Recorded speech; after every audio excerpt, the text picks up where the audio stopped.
So like, before I start the video, my right arm's been hurting like crazy. If y'all got any suggestions, basically the way I heard it was, I think I was going to the gym and I was pushing some crazy weight and I think I injured my right arm and I was doing a little bit of ego lifting, I'm not gonna lie. So if y'all got any tips for my arm, that would be great, cause even moving my mouse is crazy. But let's just get into the video. You probably think you're a risk taker. You started a business and started posting online. Maybe you tried freelancing, dropshipping, coding, content creation, or some other way of making money, and yet there's still a good chance that you're playing it incredibly safe. Just not where you think. Because there's a huge difference between being responsible and being afraid. And in business, those two things can look exactly the same. You tell yourself, I need to do more research first, or I need to make the money in order to do my business. I don't want people to think I'm stupid. I don't want to waste money. I need to wait until I have more experience. It sounds smart and responsible, but to me, it just sounds like you're avoiding unnecessary risk. But what if you're actually taking the biggest risk of all? The risk of staying exactly where you are. Let's say you want to start a business. You have an idea, and instead of putting it out there, you spend 3 months researching. You still haven't sold anything though. You watch videos, study competitors, redesign the website, and even after those 3 months, you still haven't sold anything. You might feel productive, but you haven't actually tested for the things that matter. Will someone actually pay for it? This product that you have, this thing that you're selling, will someone really buy it? Will someone really think, yeah, that's worth it? Because that's the part you were trying to avoid. At least, because there's a difference between preparing and protecting yourself. You haven't even found out whether or not you're wrong. And that's where a lot of aspiring entrepreneurs get this mixed up. They don't fear failure itself, they fear the feeling that comes with failure. They don't want to put something out there and then hear no. They don't want someone to ignore their offer or their video to get 23 views. They don't want their first product to flop. Of course they don't. They don't want to make a stupid video or a stupid looking website. They want to feel good about themselves, but that's the exact thing holding you back. The word courage has a lot of meanings, but in my book, it means being afraid and doing it anyway. Stick by the word courage. Just because you don't want to be a beginner doesn't mean you can't be. You can't skip parts. You have to do what you must. So if you create a perfect little environment where failure is almost impossible, there's still going to be one problem left, and that is, if failure is impossible, so is meaningful progress. Imagine two entrepreneurs. Entrepreneur A spends $500 testing an idea. They run a small experiment. They get feedback. Maybe the idea fails. They're down $500. Entrepreneur B doesn't spend anything. Instead, he keeps his money, you know? He keeps researching. They keep a comfortable job. They keep thinking about the idea. A year passes. Entrepreneur A has learned what works, what doesn't, and what customers they actually want. Entrepreneur B still has $500. But they also have a year less of experience, so you pick your poison. That's something people don't account for. Time is a cost too. When you're young, it's easy to think that money is the only thing that you can lose, but you can lose months, you can lose years, you can lose opportunities, you can lose momentum, and that is exactly why those losses are far more expensive than money. That's why I'm not going to risk anything isn't actually a risk-free strategy at all. You're just choosing a different risk. Basically, you can lose $500 or you can lose 6 months and somehow convince yourself that's the financially responsible option. You dumb nut. Now don't get me wrong, I'm not saying that you should throw your money at every stupid business idea. That's not entrepreneurship, that's gambling. If you have $1,000 and you need it for something important, don't blow it on a business experiment just because some guy online told you to bet on yourself. That's stupid. You should absolutely be careful with your money.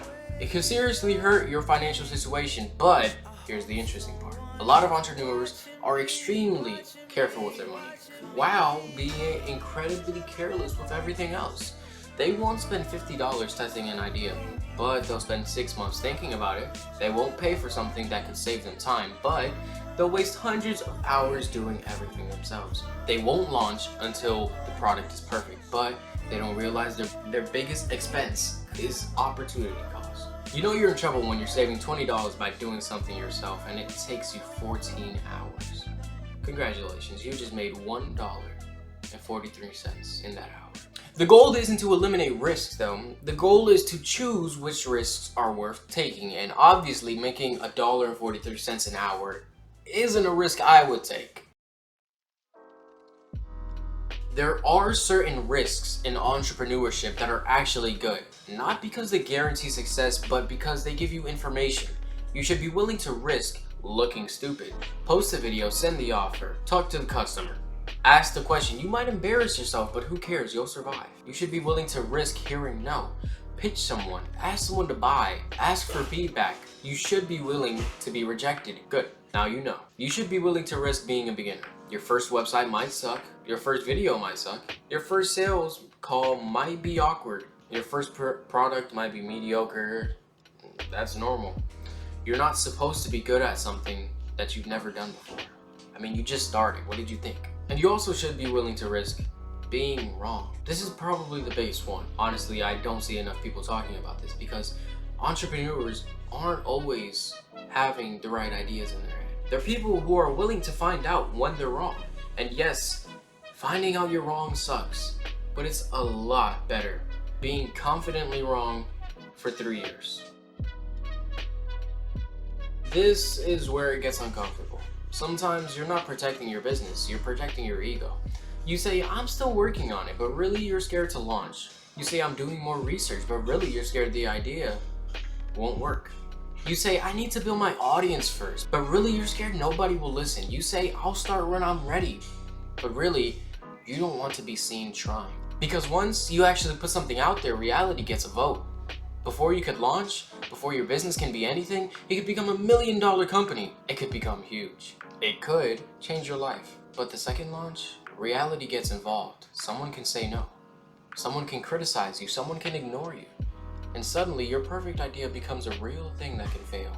But that's also where the learning starts. And honestly, the first person to criticize your business will probably be someone whose biggest entrepreneur achievement is leaving a 1-star Google review. So you'll be alright. Here's another mistake. People think they need confidence before they take the risk, and sometimes that's true. They'll think, once I'm confident enough, I'll start. It usually works the opposite way though. You take the action, you survive the outcome, you learn something, then you become more confident. Then you take a slightly bigger action, then you survive that. Then you're more confident again. Confidence is the often result of taking action, not the requirement. Think about it. If you've never sold anything, you're probably going to feel uncomfortable selling. The solution isn't to sit in your room and convince yourself that you're a great salesperson. The solution is to talk to potential customers. You're going to suck, then you'll learn, then you'll suck slightly less. Or I don't really know. Some of y'all really don't have discipline. But eventually something will click. And suddenly you have confidence, not because you magically changed your mindset, but because you have evidence, you have credibility. Now you've proved to yourself that you can handle uncertainty.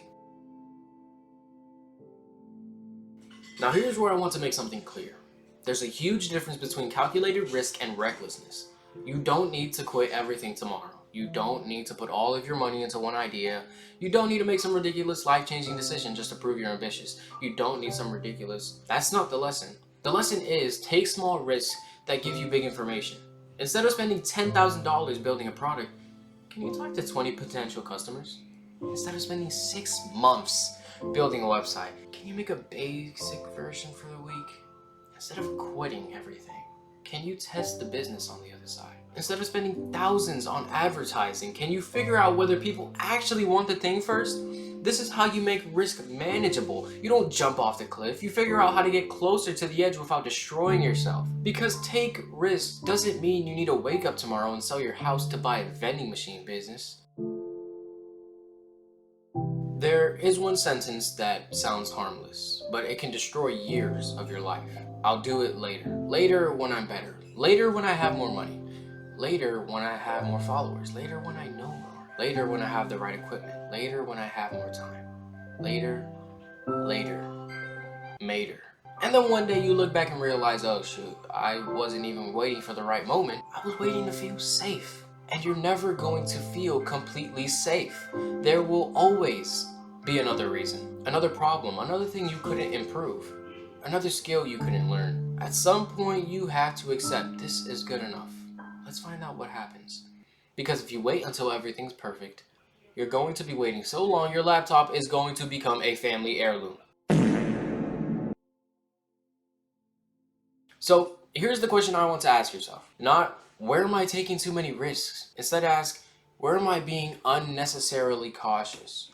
Where are you refusing to post because you're worried about what people think? Where are you refusing to sell because you're afraid of rejection? Where are you endlessly planning instead of testing? Where are you spending months learning something that you could learn in a week by actually doing it? Where are you choosing comfort because it gives you an excuse to avoid being judged? Because those are the areas that you might need to take more risk. And here's a simple rule you can use. If the downside is small, but the information you gain is huge, seriously, consider taking the risk. Post a video, send the email, make the offer, build the prototype, talk to the customer, ask for feedback, try something, and if it doesn't work, you haven't necessarily failed. You've collected information, which is a much healthier way of saying, well, that absolutely did not work. The biggest advantage you can have as an entrepreneur isn't having the perfect idea. It's getting feedback from reality faster than everyone else. Most people live inside their own heads. They think, people would definitely buy this. This is what customers want. This is what video would perform well. People would love this product. Maybe, but you don't actually know until you test it. Reality doesn't care about your assumptions. Customers don't care how much time you spend designing the product.